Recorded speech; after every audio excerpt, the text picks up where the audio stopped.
January 9, 2025, News Report 1. On January 9, the Suzhou Intermediate People's Court publicly heard a case involving an attack on a school bus that occurred last year at the Japanese school in Suzhou. The defendant, a 52-year-old Chinese man named Shou, is alleged to have carried out the attack on June 24, 2024, while the school bus was transporting students home. At a bus stop, the attacker, armed with a knife, launched the assault. Chinese school bus coordinator Hu Yuping bravely intervened to stop the attacker but tragically lost his life. Additionally, a Japanese student and their mother were injured. Suzhou police apprehended the suspect at the scene. According to the police report, Zhou is an unemployed individual who had traveled from another region to Suzhou. The Chinese government has yet to release detailed information about the case, including the motive for the crime and the charges against the defendant.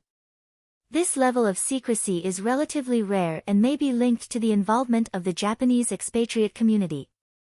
The case is still under review, and further developments are being closely watched. News Report 2. According to Radio France International, RFI, wildfires in Los Angeles, California, have spread rapidly due to strong winds, with 5 reported fatalities. The Los Angeles Fire Department stated that despite efforts to control the blaze, the fire remains difficult to contain. On the evening of January 8, the fire spread to the Hollywood Hills area. The local government has issued an emergency evacuation order for the Hollywood region, which includes the famous Dolby Theater, where the Oscar nomination announcement was originally scheduled to take place on January 17.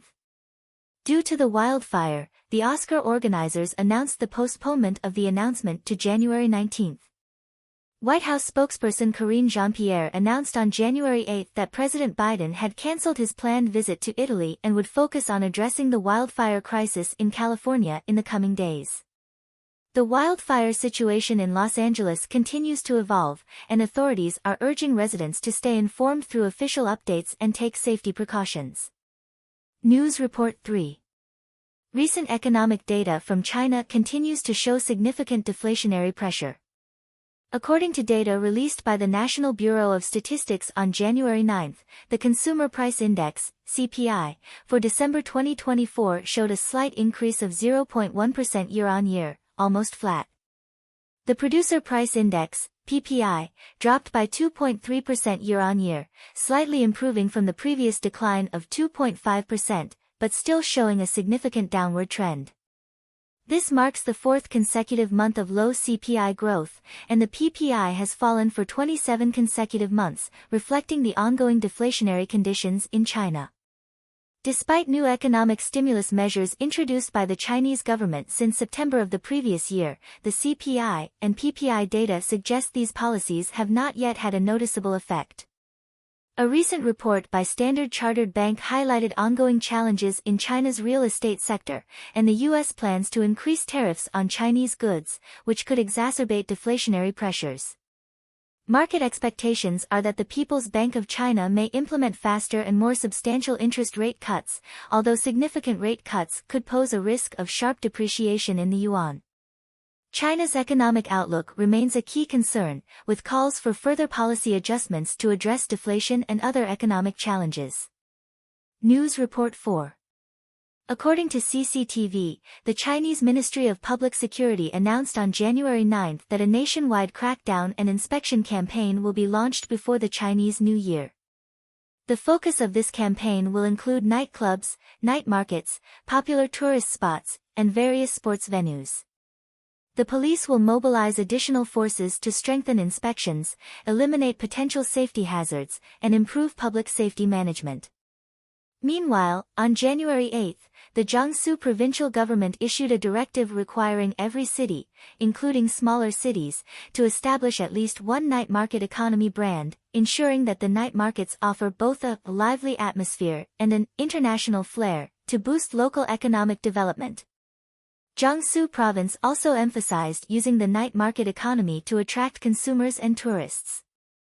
However, this policy appears to contradict the public security crackdown, as police forces will intervene in inspections while promoting night market development, potentially affecting market operations. This contradiction in policy execution has drawn attention from observers of China's governance approach. Some analyses suggest this phenomenon reflects the inherent contradictions and complexities within China's policy system, a characteristic of Xi Jinping's governance style, where policies may conflict during implementation. News Report 5. According to Jimyan News, Tencent announced on January 9 new regulations for limiting gaming time for minors during the 2025 winter holiday. Under the new rules, minors will only be allowed to play online games for 15 hours during the 32-day winter break. This policy is part of China's ongoing measures to limit gaming time for minors, which were first implemented in 2021. According to regulations from the National Press and Publication Administration, minors can only play games on Fridays, Saturdays, Sundays, and public holidays between 8 p.m. and 9 p.m., with each gaming session limited to 1 hour. Tencent and other gaming companies have been gradually implementing these restrictions and increasing oversight of minors' internet use. The policy is part of the Xi Jinping administration's broader efforts to regulate the internet and curb minors' addiction to online games. However, despite frequent updates to the policy, some analyses suggest that the measures have not been entirely effective. The rise of account renting in the gray market, where adults rent their accounts to minors, allows many young people to bypass the restrictions and continue playing games. Some commentators argue that while the policy's original intention is to protect minors' physical and mental health, its enforcement and long-term effectiveness remain challenges. News Report 6. According to Caixin, the U.S. Trade Representative's Office published its 2024 Notorious Markets list on January 8, and for the first time, TikTok's online marketplace has been included. Other platforms such as Taobao, Baidu, and Pinduoduo, which have previously appeared on the list, remain included, while WeChat has been removed. The U.S. Trade Representative's Office pointed out that the number of counterfeit goods on TikTok's marketplace has significantly increased, and the platform has been slow to respond to requests for product removals. The agency emphasized that the platform has failed to effectively control the circulation of counterfeit goods, making it a key target of regulatory scrutiny. This listing has drawn widespread attention, and the regulatory pressure on TikTok's marketplace may increase, with much focus on how the platform will address the issue of counterfeit products. News Report 7. According to the Liberty Times, the Taiwanese Ministry of National Defense conducted its third consecutive day of military exercises on January 9. In this exercise, the Taiwanese Navy deployed 2 Tuajian-class patrol vessels and 4 Guang-6 missile speedboats to carry out coastal strike operations against maritime targets.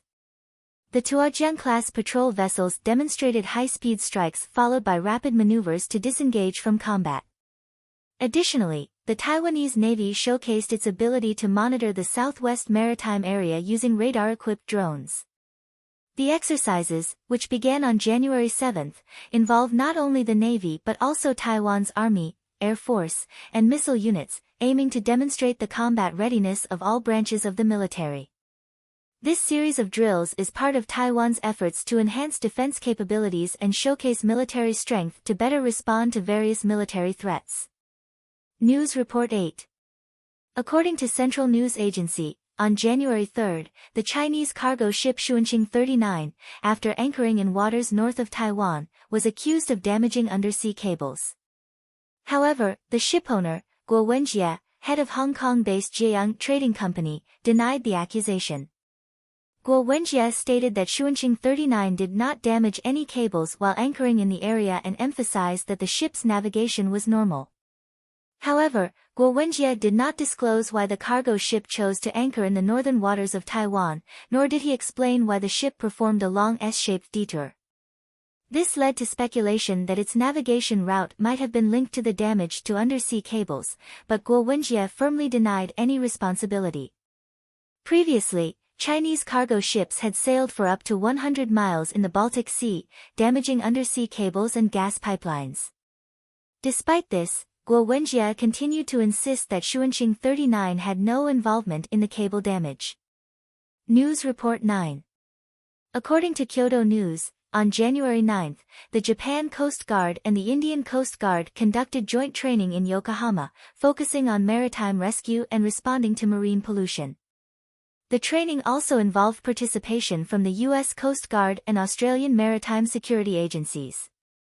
This training is part of the Code member activities jointly held by Japan, India, the US, and Australia, aimed at strengthening maritime cooperation among the four countries and addressing maritime security challenges in the Indo-Pacific region.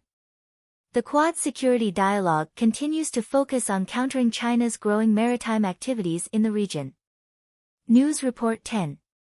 According to Kyodo News, on January 8, Vietnamese Prime Minister Pham Minh Chinh and Japanese Finance Minister Kato Katsunobu held a meeting in Vietnam. During the meeting, Pham Minh Chinh proposed that Japan provide large-scale loans to support key infrastructure projects in Vietnam, such as the construction of nuclear power plants and the North-South high-speed rail. Previously, Japan had assisted with the railway construction in Ho Chi Minh City, which successfully opened in December last year.